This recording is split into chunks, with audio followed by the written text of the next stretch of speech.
Welcome to Crime Beat. I'm Anthony Robart. At the hospital, she was a kind-hearted nurse devoted to her patients. At home, a dedicated mother caring for her 3 children alongside her husband. Until one night, a family's nightmare. I saw the door on the kitchen knocked down. I panicked. I was freaking out. Led to the master's bedroom, and that's when I saw my wife. That's when I called 911. All I was hearing was a rush, my dad yelling through the phone, and then there was a rush of police coming up the stairs. I could tell that the suspects had entered in through the basement window. I examined the window in the kitchen area, and that's where I found a fingerprint. I called Detective Sergeant Mike Carboni and said, Mike, we found your primary suspect. But there's always this thing in the back of your head, maybe there was some other people who may have been involved in this investigation.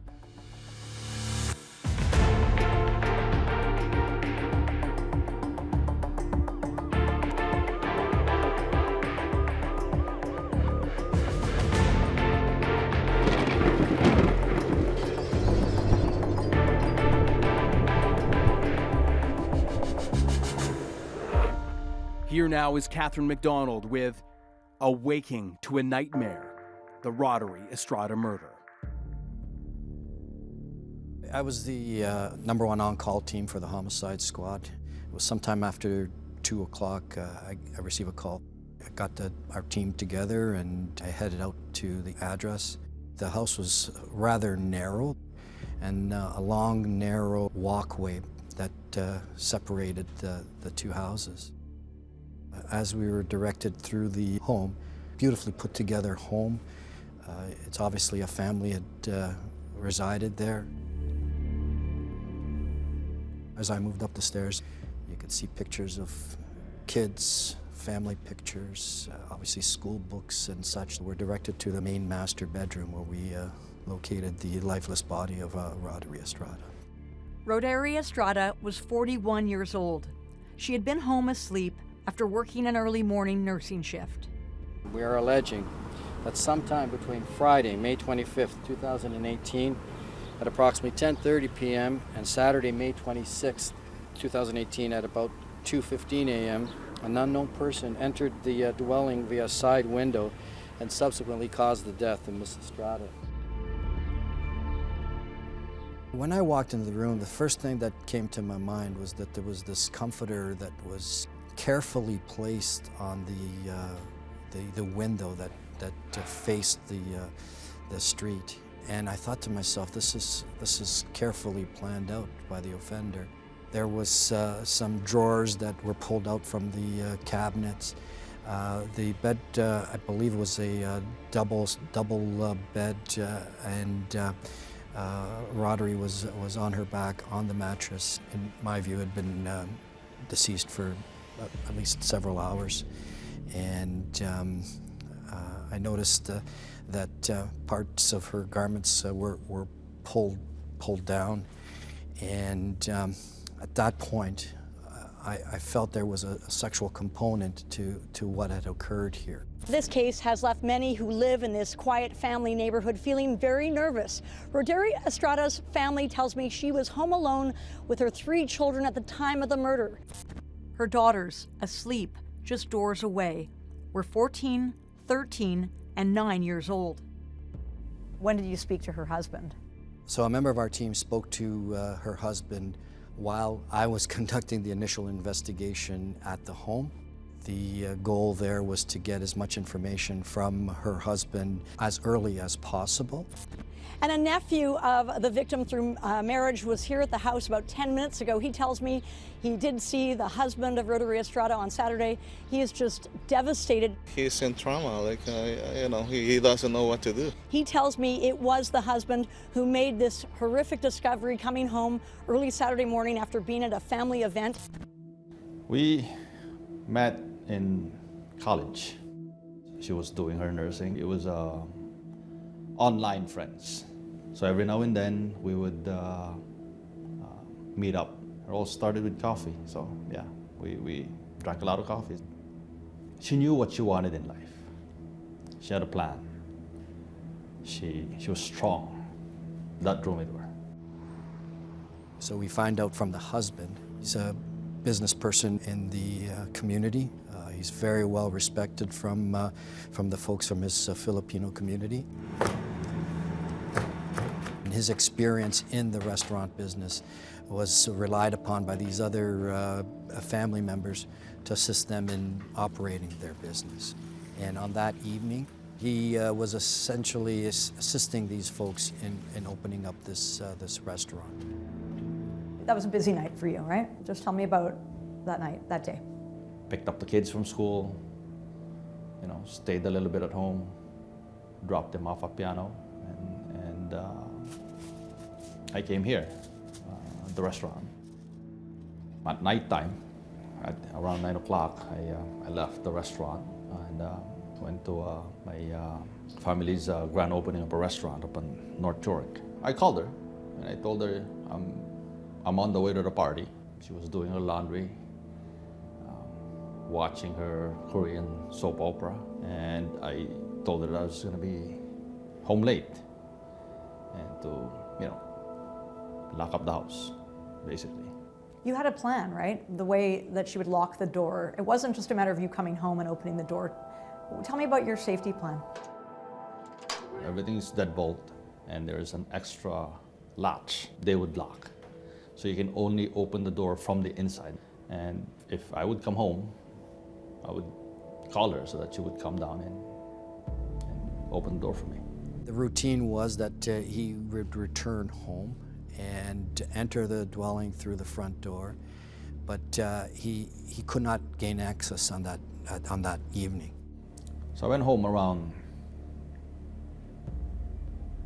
close to 2, and when I parked in the parking spot, I noticed that all the light was on, which was very unusual. Basement light, living room, kitchen, our bedroom light was on, everything was on. He indicated that he tried to contact Rhoderie, but she would not respond on her cell phone. And then he went through the side door, and that's when he noticed that the mudroom door and the interior door to the actual main part of the home had been taken off the hinges. I saw the door on the kitchen knocked down, so I panicked. I was freaking out.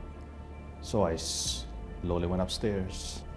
You'll see the girls' room, my oldest daughter and my second one. Checked up on them. Walked the hallway, past the middle room, and I checked my youngest daughter's room. She was fine. And finally got to the master's bedroom, and that's when I saw my wife covered up in blanket. That's when I called 911. And I was telling my kids not to come in the room because I didn't want them to see their mom the way she was. They were crying, yelling. It's chaos. Was it clear that she had been a victim of a crime, looking at her? It was very clear. Once I pulled the blanket out of her face, she was brutally beaten. There was blood all over the room. And I had to do a CPR. And before I could do that, I had to scoop up her teeth inside her mouth. They were broken. They were broken. Her nose was broken, her jaw was broken. Was she conscious? No, she was not. It was a nightmare. It was an absolute nightmare. Coming up, The forensics team arrives at the scene and begins to track the killer's movements through the home.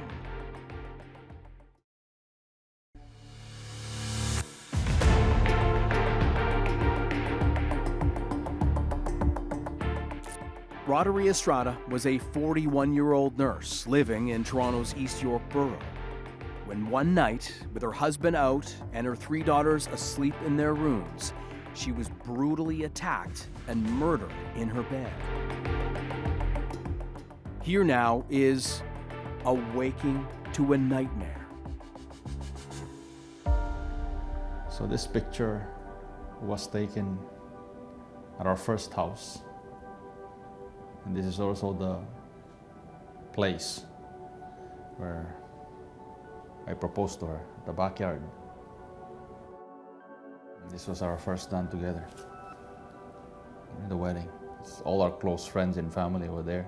We had the smoke on our first dance because we felt it was fitting. Yet, you know, you're on cloud 9.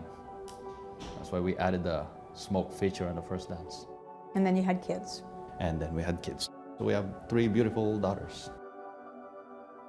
Tell me about your mom. She was a nurse. She did leave like early in the morning to go to work. She would come home at 3. So we would see her after school every day. And then she would take us out to do like extracurricular activities like swimming and like things like Kumon. The night that it happened was with her actually in the living room, and she was watching her shows doing the laundry, and I was just on my phone like at her feet, kind of just like playing on the carpet. That was the last thing before I went to bed. We all said goodnight to her. All of us all went to bed, and then we woke up around like, I guess 3 or 4 in the morning maybe. My dad, he came running up the steps, and then we just heard a bang because he ran down the hall and he slammed open our door. And I guess he also did that with my sister's room. So that's what woke all of us up. He called 911, and what I heard was my wife is dead, her teeth are falling out, and she's been raped. That's probably the key ones that I remember because it painted a very detailed picture in my mind, but I was too scared to move, so I just stayed in my room with my sister. My mind was just blank. All I was like hearing was like a rush, like my dad like yelling through the phone, and then there was the rush of police coming up the stairs. You're trying to be this father, this strong parent. Those days must have been very difficult. I could only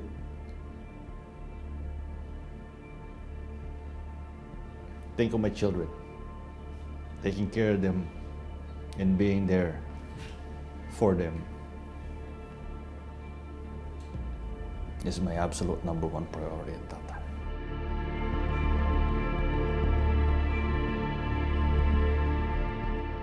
This was day 2 that when John and I arrived. We went down to execute the search warrant on the premise. Whether or not it's the victim's home or the suspect's home, we'll still get a search warrant. This particular home was under construction. The basement was being dug out, and the basement windows were left open for ventilation. We wanted to convert the basement as the entertainment area. It was a lot of work. Our house was chaotic because all the stuff from the basement that we had to bring up on the 2nd floor and the main floor. One of the first things I was concerned about was I could tell that the suspects had entered in through the basement window. And that's where it started to get interesting for us. We noticed that the screens on the windows had been removed and they were discarded in the laneway between the 2 homes. It was dusty, it was dirty, it was all broken up gravel and dirt and sand inside the basement. And there was footwear impressions outside. So when we opened up the front door, there's this pristine, brown, beautiful stained hardwood flooring throughout the house. And on the floor right in front of us are dozens of footwear impressions. So we examined those, and collected those impressions. And those footwear impressions showed us where the suspects had been moving through the house. And they led us right from the back kitchen door, where they came up from the basement, through the kitchen, through the living room, up the stairs, and into all the bedrooms. And then everything went wrong from there on. They probably were surprised to find that one of the homeowners, a female resident, was home. They had used a blunt force trauma to totally destroy this woman's head. And there was blood stains everywhere, all across the back of the headboard of the bed, onto the side tables, onto the cabinet to the side of the bed, and the bed sheets were saturated with blood. By the foot of the bed, investigators found a crowbar. And it was long, approximately about 18 inches long, and weighed about 5 pounds. In the bedroom, right at the foot of the bed, and with blood stains on it. Even though there was being work done in the basement, the construction workers were asked if it had belonged to them, and they said no, it didn't.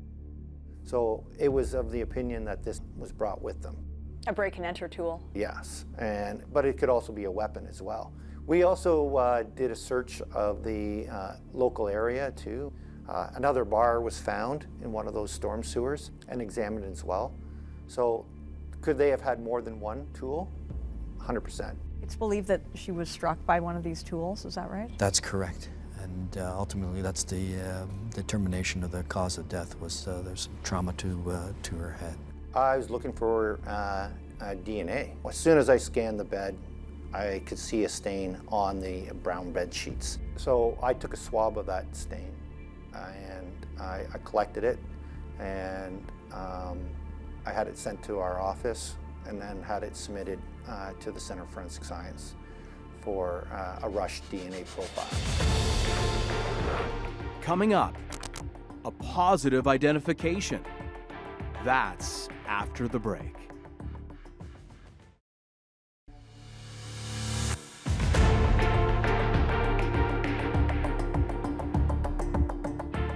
Police have footwear impressions and a possible DNA sample from the scene of Rhoderie Estrada's brutal murder.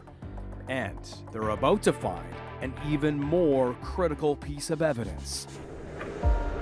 We return to Catherine McDonald with Awaking to a Nightmare. As the investigation, we continued collecting evidence through the room. I gave directions to my partner to start fingerprinting the ground floor. And I examined the window in the kitchen area. And this is a window where it had about a 12-inch sliding window on the bottom half and a very large window, picture window on top of that. And that's where I found a fingerprint. This is a picture of the inside of the window. And this is the corner up here where we found one of the fingerprints. And that's what was perplexing us, because it's not kind of an area that you would normally touch in that direction, in that angle. So this fingerprint is upside down. This fingerprint is upside down. It turned out that it was actually a thumbprint, and anatomically, it would have had to been placed there from the outside, as if you had pinched the window to lift yourself up to see in, because the window was above head height. It appeared that one of the suspects had lifted himself up from the laneway to look inside the premise, to either scope out the premise to see if there's anything valuable to steal, and to see if there's anybody inside the house. And then they made entry through the basement window, which was open, and it was much larger. So we're actually looking at these in live size, not blowing up like this. Okay. And we have two magnifying glasses and 2 pointers. And we're basically ridge flowing and looking for features. We collected somewhere in the range of the mid-40s of fingerprints out there, somewhere around 45, 46 fingerprints in the home. And it was the only one fingerprint that returned to any of our suspects. The very first thing that stood out to me was the scar in this area right here. And we have a similar scar over here. That was the oh wow day. The fingerprint was a breakthrough, and that fingerprint will always be one of the best fingerprints this unit's gotten in years. This fingerprint broke open the case. We had the fingerprint examined by our APHIS technicians, and sure enough, the fingerprint came back to Yostin Murillo. Now, if this guy were not known to police, he wouldn't have gotten a hit. We wouldn't have gotten a hit, no. Is that the first time you've heard this name at this point? Correct. I called Detective Sergeant Mike Carboni and said, Mike, we found your primary suspect. He said, hey, I can even tell you even something better. He's in jail. He got arrested a day later. He's in custody at the South Detention Center, and you guys need to get there. The homicide detectives were able to go to where he was and interviewed him there. And does he talk to you?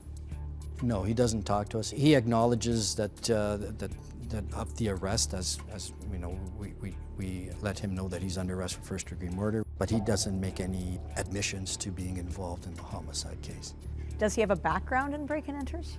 We find out later that there is a background in entries that he has committed in the past. In fact, the charge that he was on prior to the homicide occurring had to do with a crime of violence that he was arrested for, subsequently released, and then charged on a fail to comply. From the time of the homicide to the time where we found the fingerprint and had an identification to Yostin Murillo was about 48 hours. That's so fast. It was very quick, and that was so key in this whole investigation, because had it been any later, possibly he could have gone into the wind, and it allowed us to preserve a lot of the evidence that was still on his person. We were able to determine that at the time of his arrest, he was in the possession of several cell phones, which was crucial for us at the time because we knew, and no one else knew, that several phones were taken from the dwelling at the time.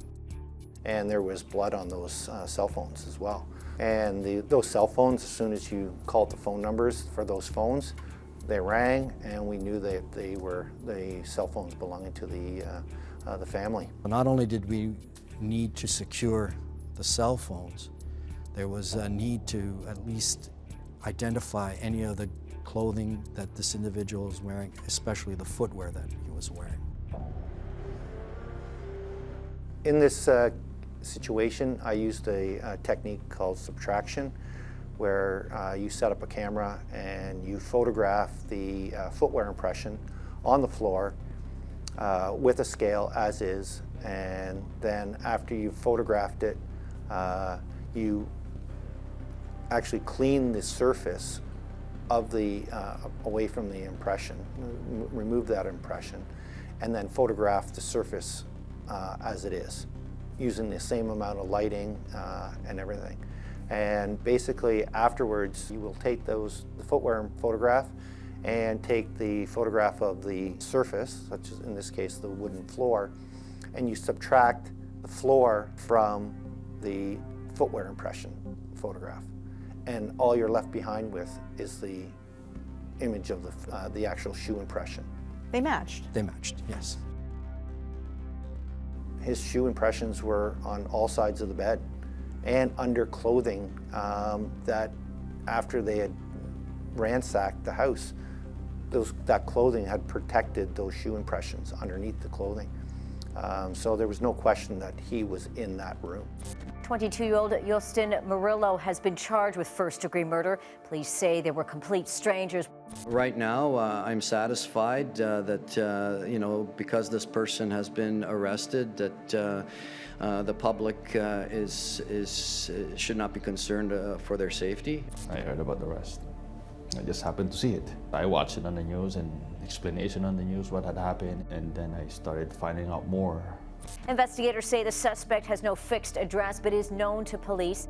Yostin Murillo will remain in custody at least until his next court appearance in 2 weeks' time via video at College Park Court. Once again, not only is he charged with first-degree murder, he was already before the courts on prior charges of robbery, uttering threats, and failed to comply with probation.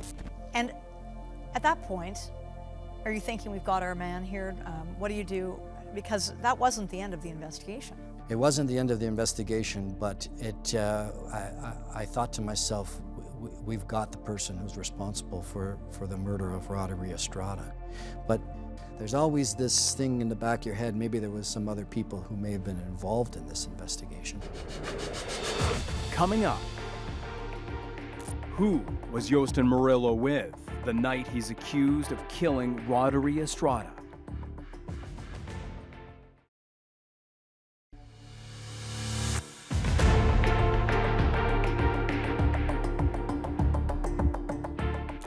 Welcome back. Police have one man in custody, charged in the first-degree murder of 41-year-old Rhoderie Estrada. But did Yostin Murillo have an accomplice? Here now is a waking to a nightmare. Within 24 hours of Rhoderie Estrada's murder, Yostin Murillo was seen meeting up with his girlfriend at a fast food chain and gifting her a stolen purse. The homicide investigators approached Murillo's girlfriend, and she goes, "What's this about?" And they said, "Well, it's about a homicide and a break and enter that they did." And she said to them, "You should think about his partner. He always does break and enters with Beck." And so they said, "Oh," so they now had another name. We speak to that individual. This is an individual that was staying with Yostin Murillo at a homeless shelter very near the location of Torrance Avenue where the homicide occurred. He denies having any involvement in the homicide case. During the course of the investigation, we conduct a forensic exam of Rhoderie and discover there's an unknown profile that's been developed by the folks at Center for Forensic Science.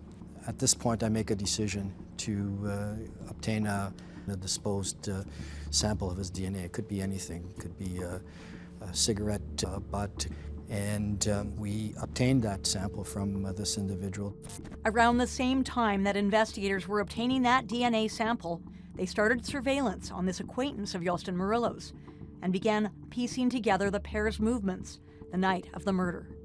Some of the timelines that were generated from the video that was obtained from the homeless shelter didn't align with some of the other timelines that we knew of for sure, but it didn't exclude them completely. So it made it very, very difficult.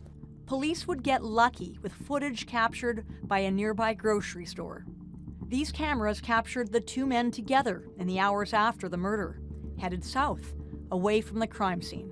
And then we get back that DNA profile. And the name comes back as? As Beck. David Beck. David Beck, who's actually already on the National Data Bank. And so now we had a direct linkage inside the scene to David Beck.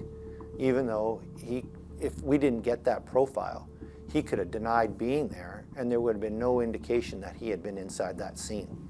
And that gave us our second suspect for the sexual assault aspect of the homicide.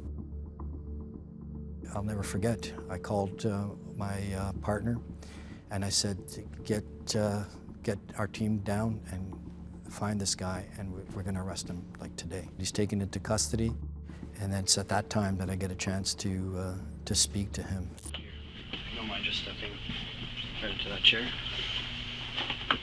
Like I said, I'm gonna show you my badge, sir. My name is Detective Sergeant Mike Carboni. I'm with the Toronto Police Homicide Squad. Before I entered that room when I spoke to David Beck, I was fully prepared to hear him say he had nothing to say. We found DNA that belongs to you on this woman's body. How do you explain that? I don't even wish to comment on that. I don't know. I know he had some issues with his family, and I know Yostin Murillo was in and out of care. They both had some run-ins with law enforcement and the judicial system. How long have you been in the shelter system, if I can say that? For a while now. For a while now? And what's the main reason why you're there? My dad kicked me out. It's fair to say that they were not following all the rules at the homeless shelter, but we know that on that evening they had stolen some wine from the wine store. Because I've been staying away from drugs. Yes. So it's kind of like helping me, cope, and I heard it's better to drink than to do drugs, so. Right. They were consuming alcohol during the course of the evening. I just followed him, right? I didn't know he was gonna break into somebody's house, so I just followed him. I had nothing else to do, I just was hanging out. And according to Beck, it was Murillo's idea to go into a shed, into a garage, and take some items from the garage to bring into the dwelling. Within an hour or so, he started describing what was occurring in that room while he was with Yosten Murillo. So when you went into her bedroom, was she awake or was she just starting to get awake? She was asleep. I don't want to hurt anybody. That's not. And then she wakes up, starts to wake up. She actually sees me. Mm-hmm. And then Yosten comes out of nowhere. Mm-hmm. I turn around, and Yosten comes out of nowhere. Because I wanted to leave, right? The other people in the house didn't wake up? No. He described the incident. He places the blame on Yosten Murillo. She sees me, and then Yosten hits her. Hits her with what? The crowbar. Is this the one he took from the garage? Yeah. He's like, David, I just killed somebody. Who took her underwear off? I don't remember. You don't remember who took her underwear off? Probably was me. Did either one of you try to have sex with her? But ultimately admitted that it was his DNA that was found on the body of Rhoderie Estrada. Maybe. You did? Yes. Okay. But I didn't kill her. Do you feel bad about that?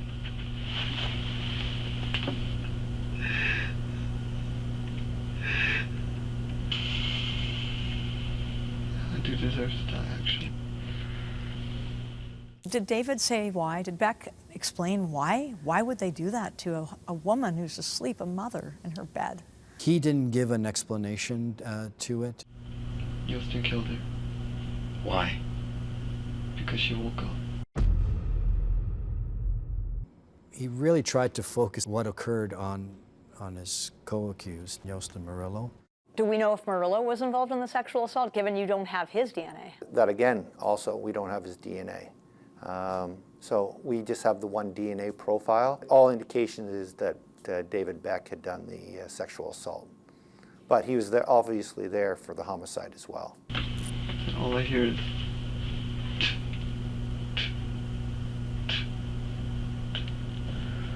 And I can hear like bubbles out of her mouth.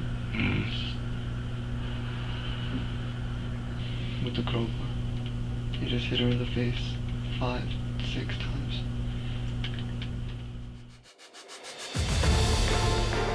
Coming up, David Beck has told police his version of events. But what will his co-accused Yosten Murillo reveal when he takes the stand at trial?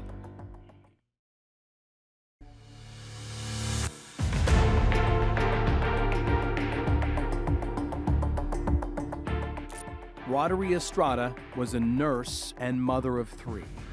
In 2021, more than 3 years after her murder, the jury trial began for Yosten Murillo and David Beck. We return now to Catherine McDonald with the conclusion of awaking to a nightmare. A shocking admission at the trial for the 2 men accused of first-degree murder and sexual assault of a Toronto nurse found dead in her home in May 2018. As Catherine McDonald reports, one of the accused took the stand today in his own defense and admitted he struck the nurse with a crowbar multiple times. When they arrived at the Estrada house on Torrens Avenue, Murillo said they believed no one was home. The lights were off and the house appeared to be under construction. When he removed the screen of a basement window, slid it open and climbed in, stealing a laptop and some purses from the living room before going upstairs. Murillo said he took an iPhone from a bedroom where 2 kids in one room slept, saw another child in another room, and then went into the master bedroom where Estrada slept, stealing an iPhone and a jar of change. Murillo told the jury, "I heard, 'oh no.' I panicked. I freaked out. I hit her with a crowbar that was in my hand," explaining he had stolen it earlier from a garage. "I struck her more than 3 times. She started making noises. After I hit her, she stopped making noises." Murillo testified after he struck Estrada. He told Beck, "What did I do? We have to get out of here." He said he left the house, and when he was a few doors down, he realized he had left a pry bar inside. He went back to the house and saw Beck, who was on his bike, told him what he was doing, but Beck ignored him. When he went inside, he testified she was lying there naked, telling the jury, "She wasn't like that when I left." Justin Murillo said that after he left, he and David Beck went to a coffee shop and started drinking more alcohol. I asked David why she was naked. He said, "I effed up. I tried to have sex with her." David Beck also took the stand. He denied taking part in the murder, but admitted he tried to have sex with Estrada after she was dead. At trial, the defense argued both men were too high on methamphetamine, cocaine, and booze to have the state of mind to constitute murder. Both men pleaded not guilty. But the Crown urged jurors to reject this narrative. The Crown argued that when the pair found Rhoderie Estrada alone in the bedroom, they decided to sexually assault her. And while she was being forcibly confined, they repeatedly hit her on the head, killing her. Tell me about that day, and I was there when you had to take the stand. Did you look at those 2 men? I did. And while I'm looking at them, there's anger. And that anger was fueling me to be more focused on the answer that I should be giving. Every time I answer the question, I have a vivid vision, but at the same time, I didn't want to forget it. Because I wanted to, make sure that those 2 guys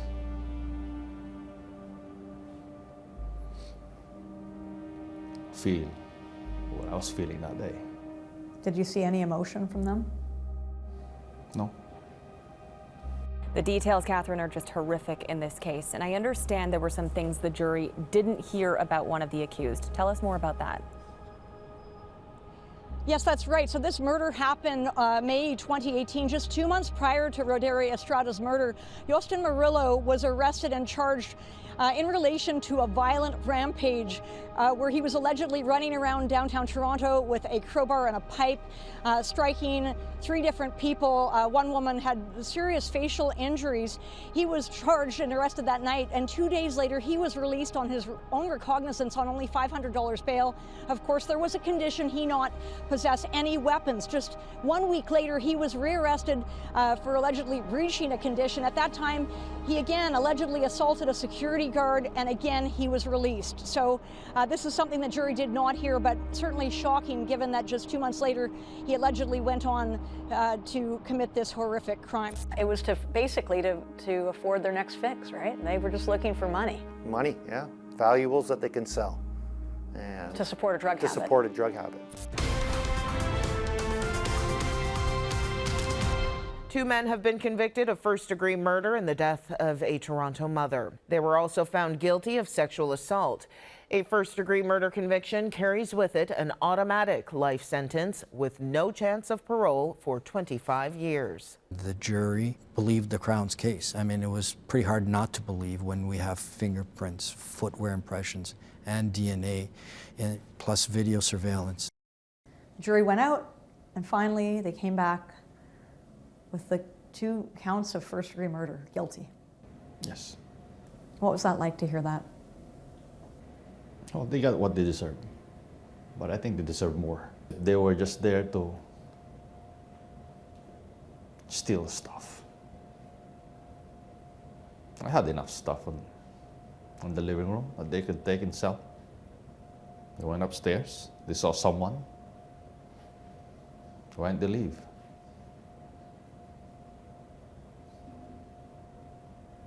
Why did they have to do what they had to do? It was a victory, yes, and it's justice, because here are 2 individuals that, You know, if they hadn't got caught, could have done the same thing again. I hope they rot in jail. I don't want them back on the street. Why would they deserve a second chance? I don't get a second chance. My kids don't get a second chance. Why should they? We still celebrate her birthday. We still celebrate Mother's Day. What do you miss most about your mom? She took us to the park every day during one summer where we would hang out with our friends. And we would play every single day until like 10 p.m. And it was a lot of fun. And it's something you realize that you miss when you don't have it anymore. She made all this extra time for us to go out and do things with her. How do you want her to be remembered? For the work that she did and the fact that she stayed strong, even taking care for like 3 children, and that she was a nurse trying to help save people's lives. I started working at St. Joe's in 2003, and she had already been a nurse there in dialysis, so we were colleagues. During the trial, all of the units at St. Joe's put together words of encouragement, sort of a memorial in her honor. And they surprised us by putting their silhouette a hand, putting them up at the nursing station. It showed us that her memory was still alive, and to know that she also had that impact on others in the unit, it wasn't a surprise. We put this together when we had a memorial at St. Joe's for her. And each nurse shared a memory. So watching her look after our patients in such a caring and empathetic way, it's what drew me to her. This is how we all remember her smile. It's funny, I have my work cell phone. I have one name under favorites, and it's her. It's still there. I can't bring myself to delete it. Second daughter decided to go in medicine, hopefully, because her mom was in healthcare. My oldest daughter, Jasmine, she's decided to take on law. I got accepted into a law program, criminal law, yeah. I always tell my kids to try to do your best. Never forget